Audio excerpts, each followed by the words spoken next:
This morning, we're going to talk about a new offering for our daily online sangha here that will start in January. And you'll get an email. Most of you are on our email lists. You'll get an email about this that we're going to offer on Wednesdays a focus of bringing activism, socially engaged Buddhism, eco-dharma into our meditation practice, reflective meditation practice. And we hope that this will give people some grounding and reflection and perspective with all the stirrings that are going on in the larger world events. So, and this is a, a group you've been teaching through the Buddhist Coalition for Democracy, and you've been teaching it for a little while, right? Right. It's interesting. We started right before the No King's Day protests. And a few people from Canada came on the call and they say, oh, we don't say No King's Day. We say No Tyrants Day protest.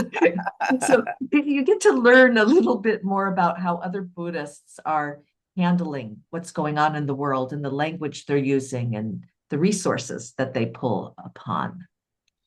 So, what's the group like? You do start with a Dharma talk, just like at this group, right? I mean, this group, oh, I want to backtrack. Yeah, We made yeah. this decision after meeting, we wanted to do this, Linda and I, because truthfully, we didn't want to both be teaching on Wednesdays. It felt like, you know, a little bit of not competition, but it didn't really quite make sense to Yeah. both be teaching on Wednesdays. And also, I wanted to attend this group sometimes too, because I need that support around what's going on in the world and really my moral indignation about what's going on.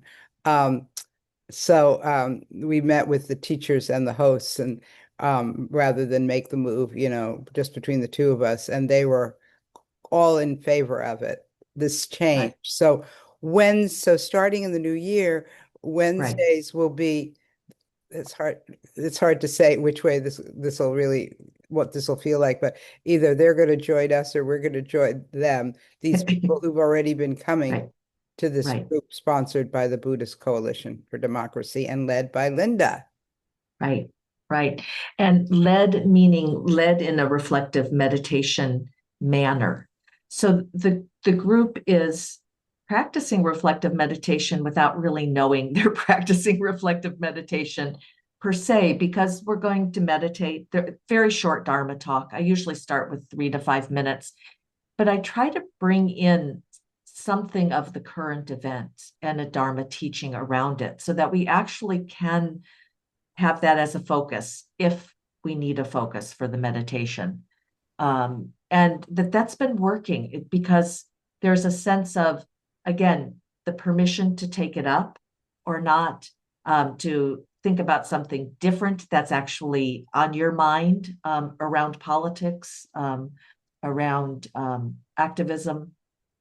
And then we meditate for a little shorter time, 20 minutes and 10 minutes of reflection, just so that people have a chance to talk about their meditation sitting, but then also to go into a discussion about politics, about current events. And that's what's really different than what usually happens at the Daily Online, that there really is a built-in time for discussion, right? Right, right. So just to be clear, Wednesdays, that's what we'll be doing here. When you go to this Zoom link, we'll be doing that on Wednesdays starting in the new year. Um, so what's it been like for you personally to be doing this? It's been an interesting development. I really didn't know how it would work. I've gone into it with a kind of an experimental framework, and it has helped cope. As I said to you earlier, with the gut punch of reading the news, of the impact that I feel just from hearing the statements that I'm hearing. People have to talk about the amount of vitriol and violence within our rhetoric these days.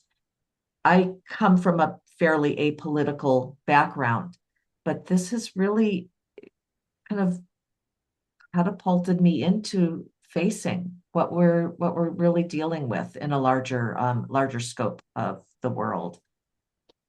So, um, I'm not sure exactly how to say this or ask this, but you know, so much of what's going on in our political administration goes against so many Buddhist principles, um, of, like you said, not being it's violent, it's greedy, it's full of the poisons.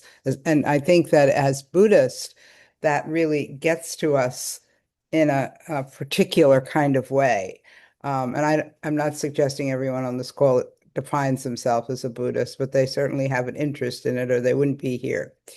So, I think it hits us in a particular kind of way. And it sounds like this group is helping and around all that.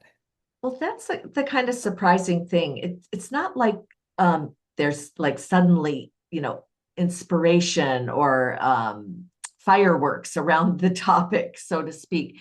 It feels like a kind of a gentle way that I can sort through my own confusion or my own how I'm associating the Buddhist teachings with what I'm seeing and hearing and reading in the news. And to hear other perspectives, Nellie, it's really interesting because the Buddhist Coalition for Democracy is for multiple Buddhist traditions. So people identify differently just by the way they speak about their practice. The Zen practitioners, the Tibetan practitioners, we're not really there kind of talking about practice per se, like what do you do, follow the breath or state a mantra. We're really there. What do you do in action? How do you take your practice off the cushion? And how are you Mm. dealing with your local um, current events? hmm When you said it helps with your confusion, that my little light bulb went on in my head because it's really easy to see, for me to see how the current political, what's going on is full of greed and hatred. But delusion, you just said confusion. Mhm. Of course, there's a lot of delusion in what they're saying. It's not honest, it's deluded, but it leads us internally into a kind of confusion. Right, Um, yeah. right, right. And we both lean in the direction of looking for creative solutions or creative ways to be with this dukkha, the dukkha that we're looking at in our politics. And I think some creative things have emerged. For me, just the focus of doing this has made me more interested in it in a way that I can hold it easier. I can actually hold other people's confusion and um, Mhm. dukkha with a little bit less gut punch. That there's just a little bit lessening of that as I focus on it. Mhm. Facing dukkha, there's something about that that actually Mhm. helps transform it in my small Right. way.